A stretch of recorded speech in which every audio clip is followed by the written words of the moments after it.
نبی کریم رؤوف الرحیم صلی اللہ علیہ وآلہ وسلم نے ارشاد فرمایا، بنی اسرائیل میں 3 شخص تھے، ایک برس یعنی کوڑ کا مریض تھا، دوسرا گنجا پن اور تیسرا اندھا یعنی بلائنڈ تھا۔ اللہ تعالیٰ نے ان کی آزمائش کے لیے ایک فرشتہ بشری صورت میں ان کے پاس بھیجا۔ پہلے وہ برس کے مریض کے پاس آیا اور اس سے پوچھا کہ تجھے سب سے زیادہ کون سی چیز محبوب ہے؟ اس نے کہا کہ مجھے اچھا رنگ اور اچھی جلد پسند ہے، اور میری خواہش ہے کہ جس بیماری کی وجہ سے لوگ مجھ سے نفرت کرتے ہیں وہ مجھ سے دور ہو جائے۔ فرشتے نے اس کے جسم پر ہاتھ پھیرا تو اس کی بیماری جاتی رہی اور اس کا رنگ بھی اچھا ہو گیا اور جلد بھی اچھی ہو گئی۔ فرشتے نے پھر اس سے پوچھا کہ تجھے کون سا مال زیادہ پسند ہے؟ تو اس نے کہا کہ مجھے اونٹنی پسند ہے۔ اس وقت اسے 10 ماہ کی حاملہ اونٹنی دی گئی اور فرشتے نے دعا دی کہ اللہ تعالیٰ تجھے اس میں برکت دے۔ پھر وہ فرشتہ گنجے کے پاس آیا اور اس سے پوچھا کہ تجھے کون سی چیز زیادہ محبوب ہے؟ تو اس نے کہا کہ مجھے خوبصورت بال زیادہ پسند ہیں، اور میں چاہتا ہوں کہ جس چیز کی وجہ سے لوگ مجھ سے گھن کھاتے ہیں وہ دور ہو جائے۔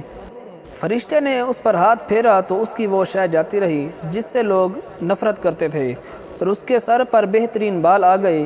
فرشتے نے پوچھا کہ تجھے کون سا مال زیادہ پسند ہے؟ تو اس نے کہا کہ مجھے گائے بہت پسند ہے۔ چنانچہ اسے ایک حاملہ گائے دی گئی۔ فرشتے نے اس کے لیے دعا کی کہ اللہ تعالیٰ تجھے اس میں برکت دے۔ پھر فرشتہ اندھے کے پاس آیا اور اس سے کہا کہ تجھے سب سے زیادہ کون سی چیز محبوب ہے؟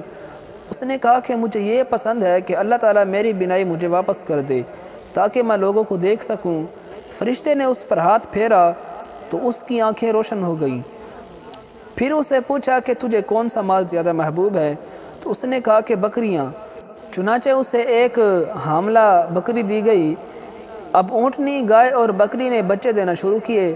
کچھ ہی عرصے میں ان کے جانور اتنے بڑھے کہ ایک کے اونٹوں، دوسرے کی گائیوں اور تیسرے کی بکریوں سے ایک پوری وادی بھر گئی۔ پھر فرشتہ اس برس کے مریض کے پاس آیا، اس کی پہلی صورت یعنی برس کی حالت میں آیا، اور اسے کہا کہ میں ایک غریب مسکین شخص ہوں، میرے پاس زاد راہ ختم ہو چکا ہے اور واپس جانے کی کوئی صورت نظر نہیں آتی، مگر اللہ تعالیٰ کی رحمت سے امید ہے، اور میں تیری مدد کا طلبگار ہوں۔ جس ذات نے تجھے خوبصورت رنگ اور اچھی جلد اور مال عطا کیا ہے، میں تجھے اس کا واسطہ دیتا ہوں کہ آج مجھے ایک اونٹ دے دے تاکہ میں اپنی منزل تک بآسانی پہنچ سکوں۔ یہ سن کر اس نے انکار کرتے ہوئے کہا کہ میرے حقوق بہت زیادہ ہیں۔ تو فرشتے نے کہا کہ مجھے ایسا لگتا ہے کہ میں تجھے جانتا ہوں، کیا تو وہی نہیں ہے جس کو کوڑ کی بیماری لاحق تھی اور لوگ تجھ سے نفرت کیا کرتے تھے اور تو فقیر و محتاج تھا؟ پھر اللہ تعالیٰ نے تجھے مال عطا کیا۔ تو اس شخص نے کہا کہ مجھے تو یہ سارا مال وراثت میں ملا ہے اور نسل در نسل یہ مال مجھ تک پہنچا ہے۔ فرشتے نے کہا کہ اگر تو اپنی اس بات میں جھوٹا ہے تو اللہ تعالیٰ تجھے ایسا ہی کر دے جیسا تو پہلے تھا۔ پھر وہ فرشتہ گنجے کے پاس اس کی پہلی صورت میں آیا اور اس سے بھی وہی بات کی جو برس والے سے کہی تھی۔ اس نے بھی برس والے کی طرح جواب دیا۔ فرشتے نے کہا کہ اگر تو اپنی بات میں جھوٹا ہے تو اللہ تعالیٰ تجھے تیری سابقہ حالت پر لوٹا دے۔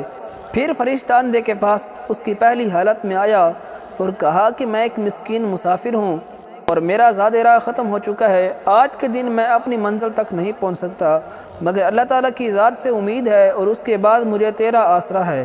میں اسی ذات کا واسطہ دے کر تجھ سے سوال کرتا ہوں جس نے تجھے آنکھیں عطا فرمائیں کہ مجھے ایک بکری دے دے تاکہ میں اپنی منزل مقصود تک پہنچ سکوں۔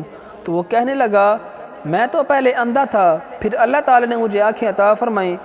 تو جتنا چاہے اس میں سے مال لے لے اور جتنا چاہے چھوڑ دے، خدا کی قسم تو جتنا مال اللہ تعالیٰ کی خاطر لینا چاہے لے لے، میں تجھے مشقت میں نہیں ڈالوں گا، یعنی منع نہیں کروں گا۔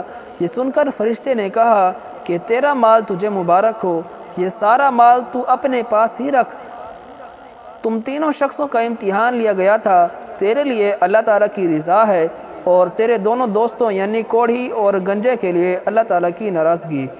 عفو کر اور صدا کے لیے راضی ہو جا، گر کرم کر دے تو جنت میں رہوں گا یا رب۔